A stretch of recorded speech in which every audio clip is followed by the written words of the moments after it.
Bonjour à toutes et à tous. Vous avez un petit Indien que vous reconnaissez sûrement sur son cheval, son poney. Il s'agit de Yakari. Yakari a 50 ans. Et il y a 10 ans, on nous a dit, une collaboratrice qui le voulait absolument, il faut faire un dessin animé parce qu'il faut transformer quand même ce personnage, parce qu'il dort. Yakari est devenu numéro 1 sur les chaînes jeunesse en Allemagne. Et puis Playmobil a fait, bon, vous imaginez le démarrage. Et je pense que ça, c'est un des points clés de nos activités, c'est la durée profonde de tous nos personnages qui crée une puissance narrative, comme disait Dia, et qui est une puissance de l'imaginaire. Alors nous sommes dans les bandes dessinées, vous l'avez compris, la littérature, les livres jeunesse, animation, magazine, jeux vidéo et parcs d'attractions. Un tableau intéressant qui montre toutes les marques que nous avons. Parce que chaque univers de création culturelle, c'est un univers qui commence, qui peut prétendre à l'international. Un livre, pas forcément, mais dès qu'on passe dans la production du visuel, on est mondiaux. Voilà. Et donc, je ne vais pas vous décrire toutes les marques, mais vous voyez tous les secteurs, audiovisuel, digital, presse, bande dessinée, fiction, non-fiction et jeunesse. Ça, c'est notre univers. Ça montre aussi la résilience des marques, le temps qu'il faut pour créer et construire. Alors, j'ai pris un exemple, le marsupilami. Ça, je pense que ça plonge au fond de vous-même dans toute votre histoire.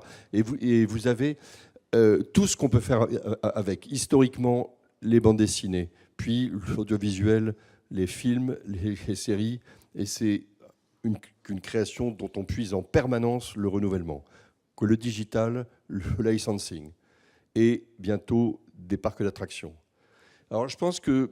bon, je vais vite. Simplement, vous voyez que les bandes dessinées, c'est important, mais c'est seulement en 10 langues. C'est beaucoup, mais c'est pas beaucoup. Et puis après, eh bien, voilà, les adaptations en télévision, donc que l'on vend cette fois dans le monde entier. Dans cette création d'un auteur belge, francophone, française, mais dont la majeure partie des ventes a été en France, passe ensuite en succès au cinéma. Et ça marche. 5,3 millions d'entrées en France, 50 millions de recettes. Voilà. Alors, bien évidemment, lorsque nous avons lancé le parc Spirou, on a déployé aussi nos personnages. 300 000 entrées au parc.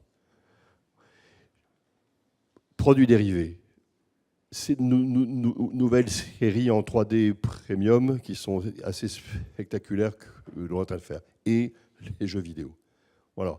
Ce que je voudrais que vous reteniez de tout ça, parce que ça, c'est les projets de parcs d'attractions, c'est, voilà quelques titres, c'est que quand j'ai commencé, on m'a dit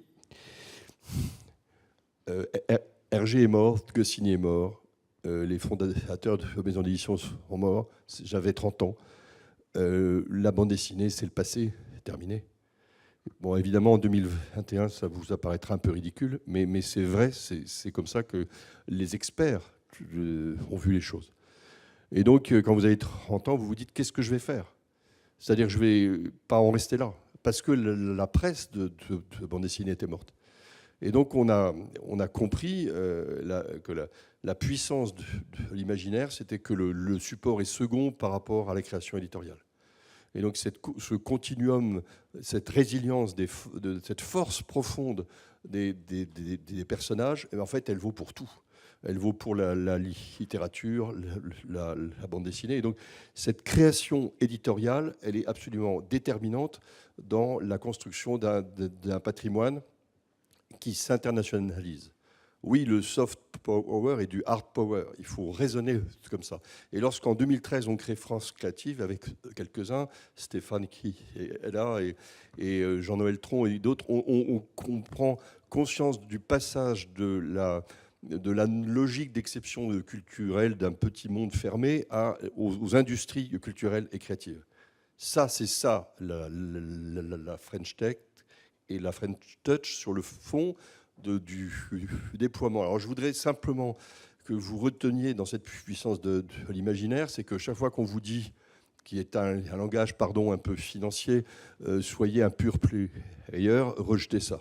Dites-vous qu'au contraire, vous êtes dans la transversalité des médias, de la création, et qu'il faut absolument partir à la conquête de vos lecteurs, de vos spectateurs, de vos joueurs. Il n'y a aucune frontière dans la capacité de créer. Et donc c'est ce lien étroit entre la technologie et la création qui est absolument essentiel. Il faut sortir des silos de métiers pour arriver au contraire à déployer à l'international la puissance de l'imaginaire. Je vous remercie.